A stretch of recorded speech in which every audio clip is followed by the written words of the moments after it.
Prism Bird is an integral member of our animal-assisted intervention program. These birds have been professionally evaluated and deemed reliable and predictable to participate in various groups and individual therapeutic sessions. Prism babies are young birds that have passed preliminary behavioral and temperament assessments, making them viable candidates to be matched with a home where there's a special need present. According to the National Survey of Children's Health, 1 in 5 children in the United States has physical, developmental, behavioral, or emotional challenges resulting in special health care needs. Studies have shown that being in nature offers diverse textures, sounds, sights, and smells that stimulate and soothe our senses.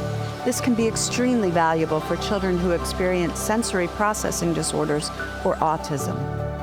Specifically, research has proven that interacting with birds helps children improve their focus and attention skills, both crucial for development. Engaging in outdoor sensory activities with birds can enhance a child's ability to identify and name emotions, helping them understand their feelings much better.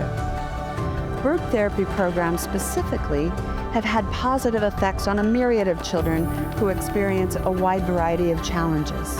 Many families report increased talkativeness, involvement, and relaxation when their child spends time with birds. But how do we maintain these positive outcomes once the child returns back into their home?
My name's Amy Hurst, and I'm a partner at Birds in the Doghouse, and I am also a certified animal intervention specialist as well as certified in animal-assisted therapy. And animal-assisted interventions are specific interventions with skilled animals that are trained to reach desired outcomes. So it's a little bit more in-depth than just, I don't want to say just a therapy animal, because therapy animals are very, very important, but as opposed to one who might just visit a hospital and have people pet them and love on them, our therapy bird, Boo, here is practiced and skilled to go inside of the therapy room with the patients. I also have 20 years of practical experience with animal behavior, predominantly in rescue. I have worked with some of the most hardcore animals in the country, and that has kind of started the journey of how Prism Birds have come to be.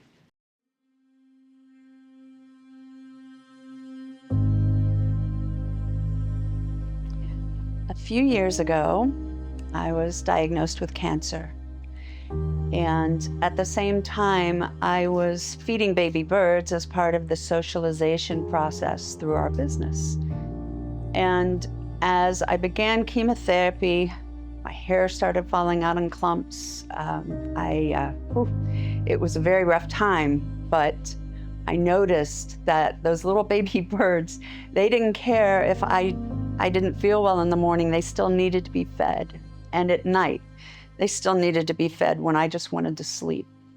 So one night, I was not feeling well at all, and I was feeding this little baby Quaker parrot, and he looked up at me, flapping his little wings, and as if to say, I know you don't feel well, but I love you, feed me. And I started to feed him, and the neuropathy from the chemo made my fingers numb, and I couldn't manage the syringe. So I had to figure out how to feed all of these babies in a different manner because my hands weren't working. And I think it was at that moment that I realized I wasn't in rescue mode anymore. These baby birds were rescuing me, and they were providing occupational therapy to me. Shortly thereafter, maybe a week or two, I received a call from a friend, and she asked if this woman could bring her daughter over who was autistic to see the birds. And they came over, they went into the room with a few of my birds, and this connection was immediate. The look on the girl's face, the bird actually who went to her was one who was more of a protective bird she normally would not go to people. So there was something there that defied logic, and it was beautiful. So that was kind of how the Prism Bird concept was hatched, so to speak. So I did something really crazy after that, and for the first time since 1989, I went back to college to get my certifications in animal-assisted intervention and animal-assisted therapy, which I don't recommend doing that going through chemo to anyone. That was one of the most challenging things I've ever done in my life. But as I finished my school and more stories came out and more clients bought birds from us, the patterns of who was purchasing these baby birds kept emerging. So more families with special needs and autistic children were seeing how these birds were making such a dramatic effect on their child. So that's how we started our program. I will tell you that so many people say, how do you train your birds to do that? How do you train them to act that way with a special needs child? And my answer is, it's not a training thing. It's an intuitive connection, and it's very hard to explain. But having a behavioral background and watching these birds, you might go through 100 babies before there's that one bird that you say, that's the bird that is right for this child. Or you might have 5 at one time, which I do right now, and we will show you a couple of those birds going forward here, where you're like, wow, they have the it factor. I've received some pushback. What happens when the bird reaches maturity and has hormones? What happens when the bird starts squawking? So a lot of these things, it's an organic progression. Yes, birds go through hormones, but so do the children, so do the families. You know, it's adjusting your sails and understanding that these behaviors are going to occur, and how do you shift when those happen, and what do you do?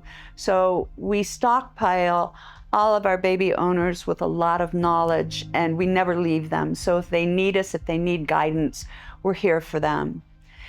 The other thing that has just been beautiful is you'll meet Charlotte and you'll meet Adam soon.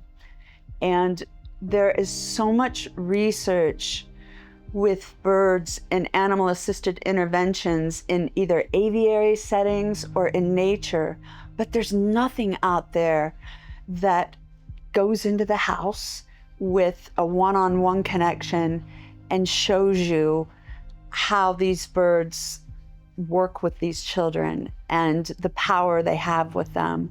So we're going to let Charlotte talk about that in a few minutes, and you're going to meet Adam, and we're really excited to bring this program to you and introduce you to not only Charlotte and Adam and their journey, but to some of our Prism birds.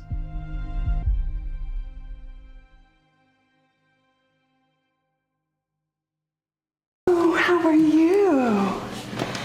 Hi, so sorry that took so long. You're okay. How are you? Good, thanks for coming. This is Doug. Hello. Come on in, Doug. I'm gonna... This is Rusty. Charlotte, Yes. shut the door so Rusty doesn't go out. He was like so docile. Oh, you got good lighting in here. I tried. Perfect. How are are you? You want shoes off? I'm sorry. That's okay. You sure? Whatever you're comfortable with. I'm gonna back to We can tell me. What do you think, buddy? Hi, do you remember me? Hi. I know he remembers you. You think? He already remembers you. I think He so. loves new people. Whenever someone new comes into the house, he just flies right to them. Hi, buddy. He doesn't really know the boy. Yeah? Yep. This is awesome. Hi. Hi, Rusty. Tell me about what you thought about the first time you saw Rusty. Oh, so I know the first time when we saw Rusty is when we just got him. Yeah, when we were in the car? Yeah. Were you excited? Yep. Yeah. What's your favorite thing about Rusty? I was a bit smashing my head into the carpet. You were? Yep. Were you having a bad day before that? Yeah, and then I go there. Yeah. He's in his morning playtime. Yeah, he's exploring. Can you step up? Rusty, step up. So he's so patient with him. I mean, like, normally I don't think a bird's gonna be cried off or anything, but however Adam holds him, he just accepts it. Like, it's so amazing. We'll try to do that. And he will nip at us. You hold it. Do you want to go sit next to Miss Amy? Hold it. Hey, Rusty. Wow. Let's see. Come here, bud. Hi. Step up. No, you just want to be with Adam. He loves you. I know. He does. I know because he already got used to me. Yeah. He takes naps with you. He was actually pretty fast at getting used to me. Oh, yeah. He loves you. Is he your best friend? Your best buddy? Are you tired? Give him a little hug. Oh, I think Rusty's ready for a nap. Are you going to take a nap with Rusty?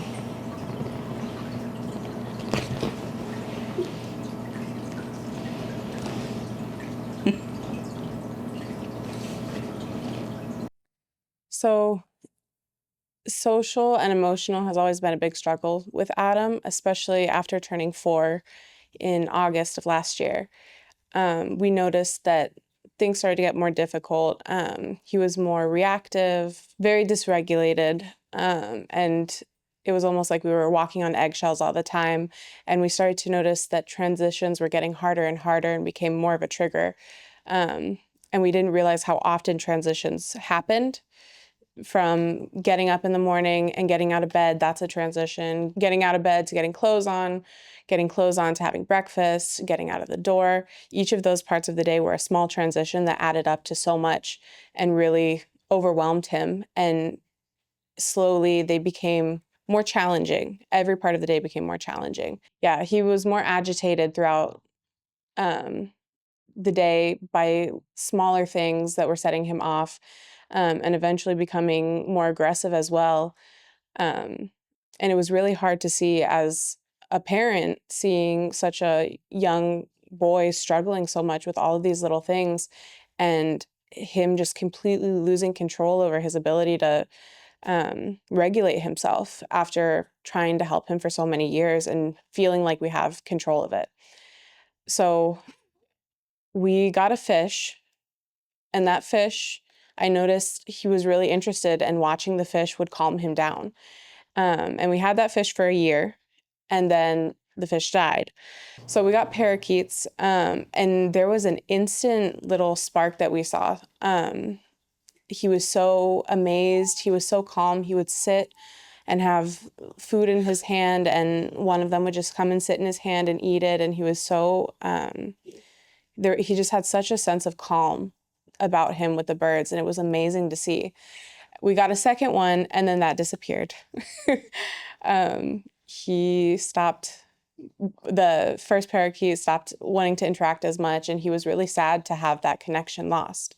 But luckily my husband was not as intrigued by the parakeets and wanted something bigger, so we started searching, and that's when we found Amy. So when we met with Amy, we started to chat about why I was getting the bird and how much my son really enjoyed having birds, and I was so surprised at how much they clicked. And she started telling me about how she socializes her birds and how a lot of the birds have worked with children with autism and other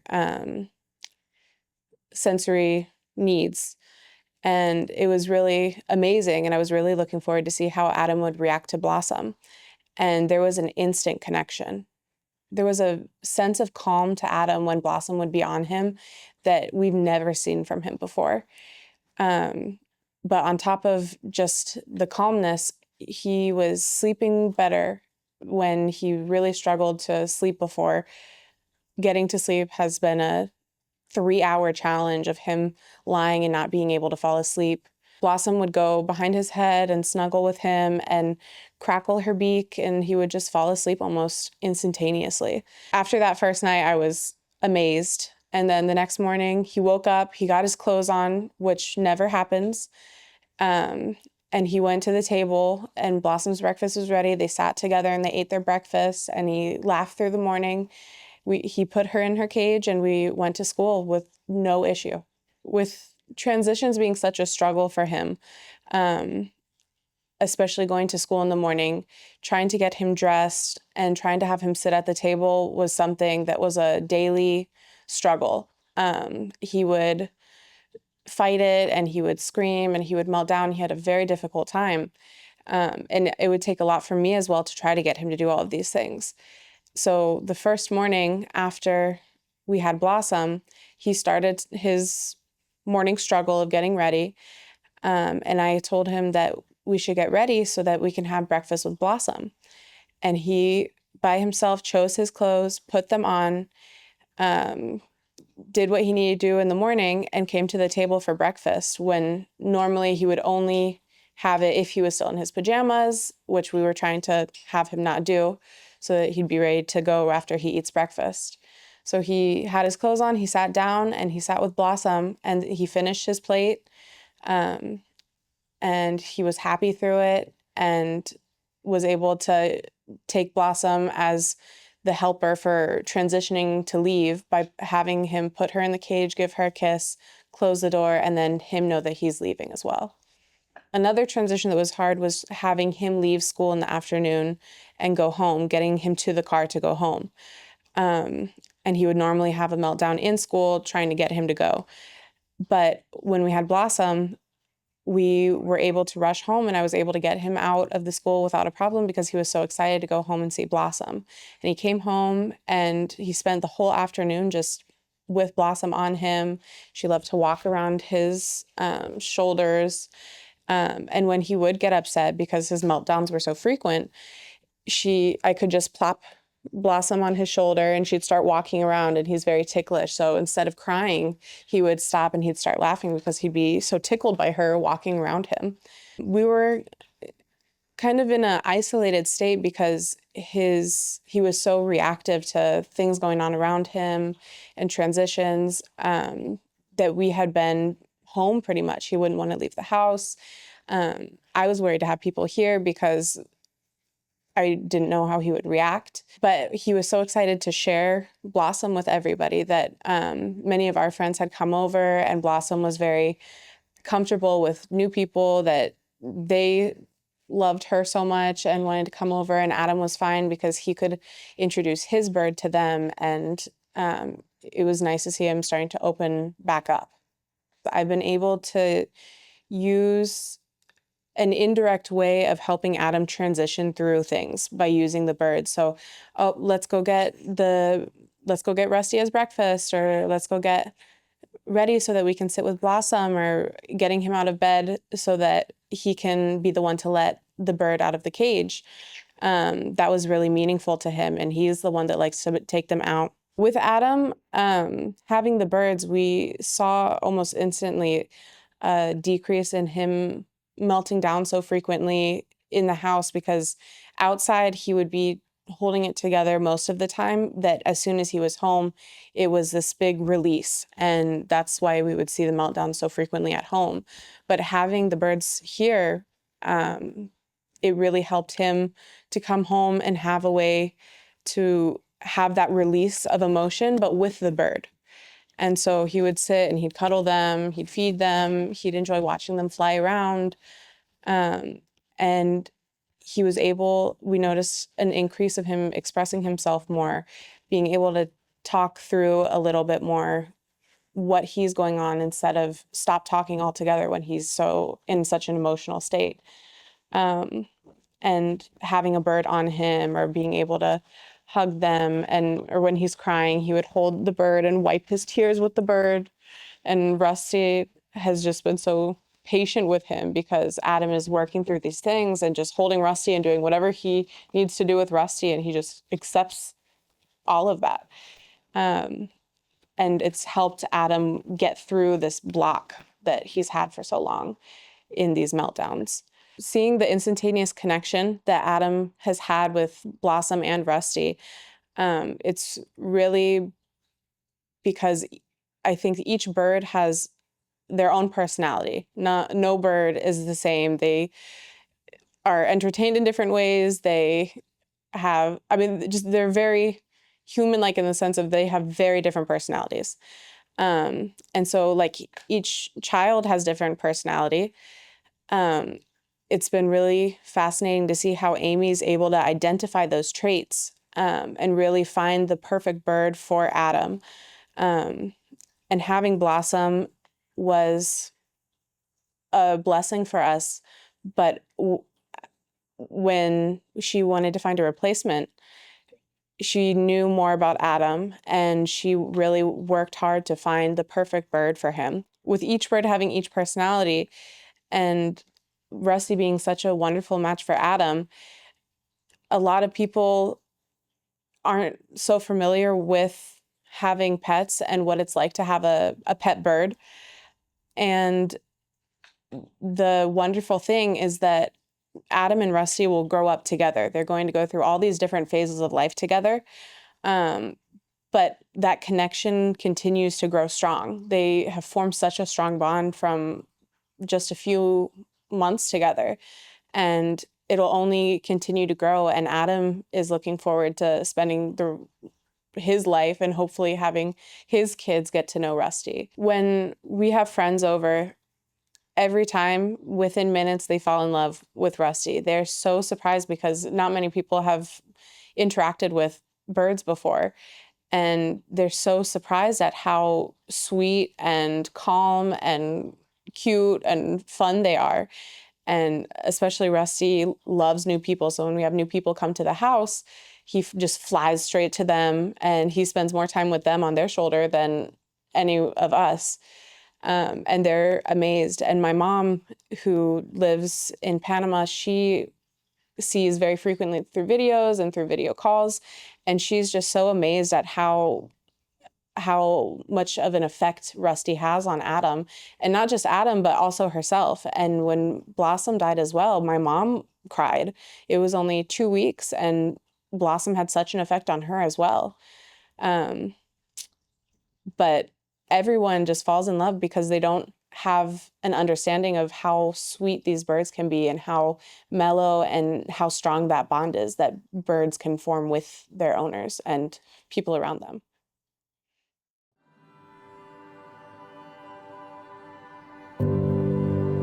A study from the Journal of Pediatric Nursing found that children experiencing mental, physical, cognitive, and emotional challenges who had animals in the home displayed stronger social skills. Interactions with these animals lowered cortisol, the stress hormone, and raised oxytocin linked to bonding and affection. Implementing animal-assisted therapies as a viable therapeutic modality improved communication, empathy, and sensory integration. Animals can reach children in ways that traditional therapies sometimes cannot. In the case of Adam and Blossom, he began to express himself more freely.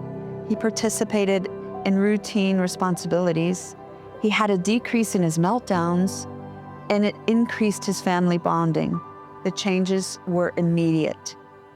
There was one thing that none of us were prepared for when all was going well until one day tragedy struck. We received a panic message that Blossom had had a freak accident, and unfortunately, she did not make it. This was uncharted territory. Blossom had made such a huge impact. How will this affect Adam's progress now?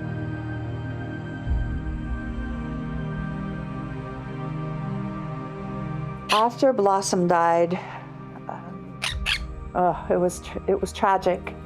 And Charlotte and I had some decisions we had to make. Do we try to place another bird? And if we do, will it have the same strong connection that Blossom did with Adam? Will Adam accept the bird? What happens if it doesn't work out? I mean, so many questions. And at the time, I didn't have a suitable bird that I thought would be a good match for Adam. So I called a few friends, and one of my friends had a couple babies, and she said, I'll bring them and you evaluate them and let me know if you feel that one of them would work well for Adam. So in comes Rusty Lockjaw. Adam was aware that we were going to look for birds, and he picked out the name. It was a boy, and Rusty was his name, and he, I think, had an action figure named Lockjaw. So the bird was named before Adam even got to meet him, and he stayed with me for quite a while so I could evaluate him and wean him and make sure that he fit the bill for what we were trying to achieve with Adam. So I cannot tell you the day that we were meeting Charlotte and Adam. In fact, I asked my husband to come with me kind of for moral support, but also because I wanted for him to be able to experience that moment also. So we brought Rusty up to Northern Virginia, and Adam and his mom and a friend got in the back seat of the car. And the entire trip, I was telling Rusty that he had very big shoes to fill and he had a specific job, as if he could understand me. But ironically, I think he did understand me, because the second that we got there and we let him out of his kennel to meet Adam, he flew immediately to Adam. I think it was on his shoulder, and Adam loved on him and gave him a big kiss, and it was an instant connection. Then it became, what's gonna happen when they get home? Is Adam going to start up where he left off with his progress before Blossom died? Because at this point in time, we'd had a few weeks of regression. It was very difficult not having Blossom there. So I'll let Charlotte and Adam tell you the rest of the story about what happened when Rusty Lockjaw went home with that.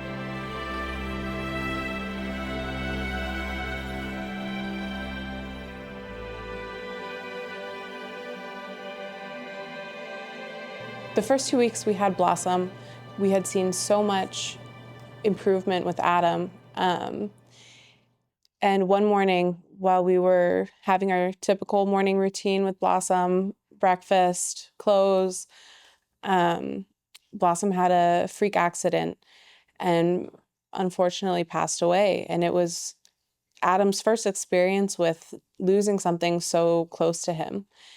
And it was very hard and worrisome to see him have to go through that, not knowing how he would react to such a thing with all of these high, strong emotions and dysregulation that he had been experiencing.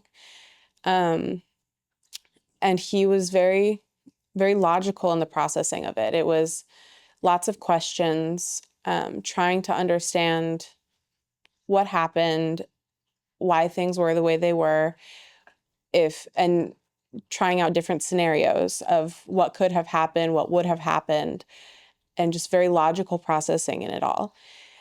He was very detached from emotion in the process.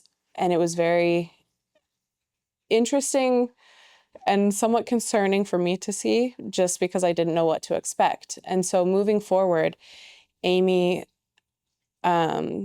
was on a journey to find the perfect replacement for Adam so that he could go back to this, go back to doing so well, because he had really regressed back to those older habits of, he wasn't sleeping well without Blossom. He wasn't wanting to partake in the morning routine that we had really kind of established with Blossom. He had kind of just regressed back to his older ways of doing things. So we were very worried about whether or not he would accept a new bird, or if he would think the new bird was Blossom and it wouldn't be and reject the bird, or if the bird and him wouldn't have a connection from the bird side. But Amy really searched for the perfect bird. And luckily she found Rusty for us. Adam knew that Rusty would be coming for him, or that we would be going to get Rusty. And he was very excited. He was very impatient. He wanted to go every day. He asked if we would be getting Rusty, but he needed a little bit more time with Amy to be ready for Adam. The day came that we were driving to get Rusty, and I had gotten Blossom by myself to surprise Adam, but I wanted to bring Adam along with me to go get Rusty even though there was a long drive. And he was just very excited. He had a lot of questions. He wanted to know the difference between a girl bird and a boy bird. And he had always hoped Blossom would lay an egg, but he knew Rusty is not able to lay an egg. And he would ask every day if Blossom could lay an egg. But yeah, so driving was, it was very emotional for me, just knowing how much of an effect Blossom had had on Adam, and hoping that we would get that again from Rusty. That was just in my head, that I hope that we'll all be okay. And Adam was excited, and he was ready to have a bird again. I mean, Blossom completely transformed him. He was a bird guy now, and he needed his bird. When we finally arrived, we met Amy. My friend had come with us as well, and we hopped in the back of the car, and we were all kind of on edge. We wanted to see, was Adam going to be excited to see Rusty? Was Rusty going to take to Adam quickly and well? And it was instant. I mean, Rusty went from Amy without even prompting or a little push. He just went right to Adam and flew onto him, and Adam just broke out in this big smile. And it was a really beautiful moment after weeks of weeks of stress and angst and trying to figure out what is going to work. In that moment, it was just clear, and we knew that everything was going to be okay again. Driving back, I was worried because I was driving, so my attention was not on Adam and Rusty, and I had kept Rusty in the back next to Adam so that he could have the ride with him. Hey, Rusty. So I was driving, and I heard in the back Adam just going, "I love you, I love you, I love you, I love you," and he, as if he was trying to get a response from Rusty, but it was just all this love. Like, I think he was kind of just all of that worry and how much he's missed Blossom, it had built up. And so it just kind of poured out of him. I love you, I love you, I love you. And it was just the sweetest moment seeing him with Rusty and being able to have his bird again. So we finally got home, and Rusty, we just spent the whole evening with Rusty, and it was wonderful. And it was a long ride. So I tried to get Adam to bed pretty quickly, and Adam lied down. So Blossom was very cuddly. She did not want anything to do with toys or her cage. She just wanted to be on us. She was on our shoulders, she was on our head, she was everywhere. And so Blossom would cuddle behind Adam's head or right on his shoulder and find a little dark cave and crackle her beak for Adam to help him fall asleep. And I had noticed that Rusty wasn't as cuddly, but he was more playful. He really enjoyed his toys and he wanted to play with Adam. And he enjoyed cuddling a little bit as well. But I wanted to see how that would change at night. And so we brought Rusty in to Adam's room to get to sleep. And he just immediately crawled into a dark little crevice in Adam's shoulder and crackled his beak, and Adam fell asleep. And they're more calm. I felt more calm seeing that happen, knowing, okay, he is interacting. He has that boy level energy, and but he's also able to be calm and be there for Adam when Adam is ready to be calm or needs help to be calm. Adam is a very hyperactive little guy, but Rusty's able to match that energy and in an interactive way. When Adam is flying and going crazy, Rusty can fly around or fly to him or fly back, or they like to crawl around on the floor. But also when Adam needs to be calm, or if Adam especially is feeling sad, Rusty will kind of chirp at him, fly to him, and it's a good distraction to take him away from whatever he's about to spiral into. He lets Adam wipe his tears off with Rusty's entire body, and there's no biting that happens or squawking like, hey, I don't like that. He just accepts what Adam needs. Even the way Adam grabs him, we're trying to help Adam to always get him to step up, but he sometimes will just kind of grab him. And Rusty has no problem whatsoever with that. We got Rusty Memorial Day weekend. Since then, it's been amazing to see Adam, and especially as he's gone through some more transitions, finishing a year at his school and knowing he's switching schools this year. He's just been so happy. He comes home from school, he goes to Rusty, spends the afternoon with Rusty. And as you can see, he's just calm and wonderful. He loves to be loved, and Adam has a lot of love to give. And we're lucky that he's helped Adam advance so much and get back to being able to sleep well and back to more of a routine. He is able to get his clothes on like I had always hoped, first thing in the morning, having breakfast so that we're ready to go. He does that every day. And almost without me asking, most of the time, he will get his clothes on because he knows we don't want to get Rusty out until our clothes are on.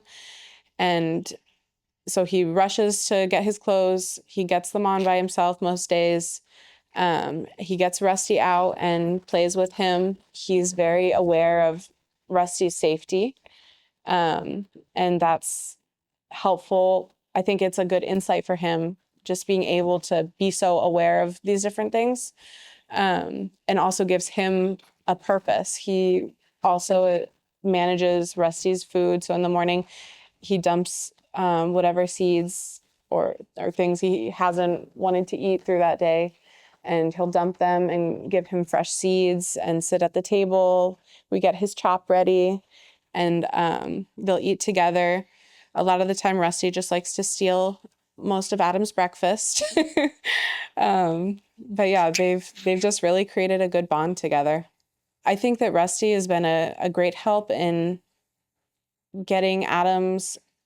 helping Adam to get his strong emotions, find a sense of his emotions, and he feels them very strongly. And I think they get flustered. And Rusty kind of gives him calm amongst the storm of emotions, and they're able to come out a little bit more. Adam normally, in the past, if he's very dysregulated, just stops talking altogether, and there's just a lot of like, and that's how he's trying to communicate, but it doesn't help us to help him. But with Rusty, it gives him space, it gives him company or something to connect to while he's needing his space and in order to help get through it all. I think that being a parent that had no idea the effects of what a bird could do for a child, I really urge people to explore it. I think that if maybe a dog or a cat never seemed right for Adam. Dogs are very high energy. Cats, they just didn't feel right for him. But it was really amazing how a bird can be so calm, and so in touch with Adam's emotional side, and provide so much support, physical support and emotional support, in a way that I had never imagined possible. Sometimes we just need hugs, but that might not feel right for Adam at all times, but Rusty is able to give that to him in a different way.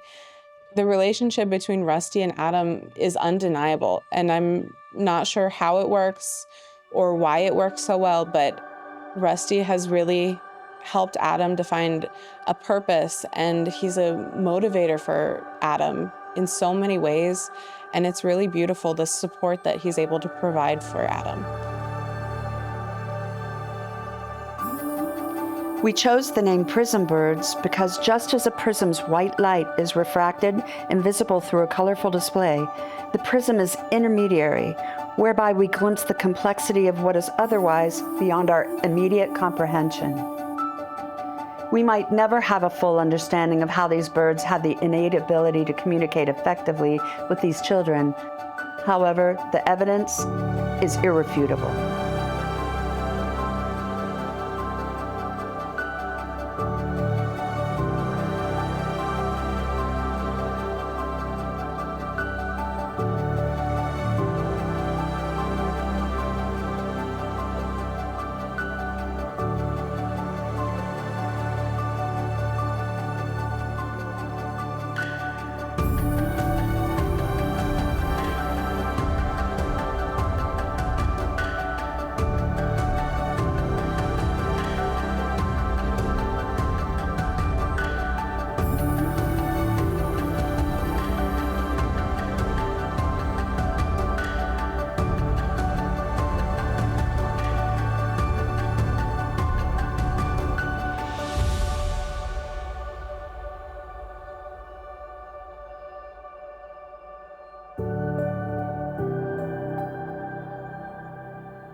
You what?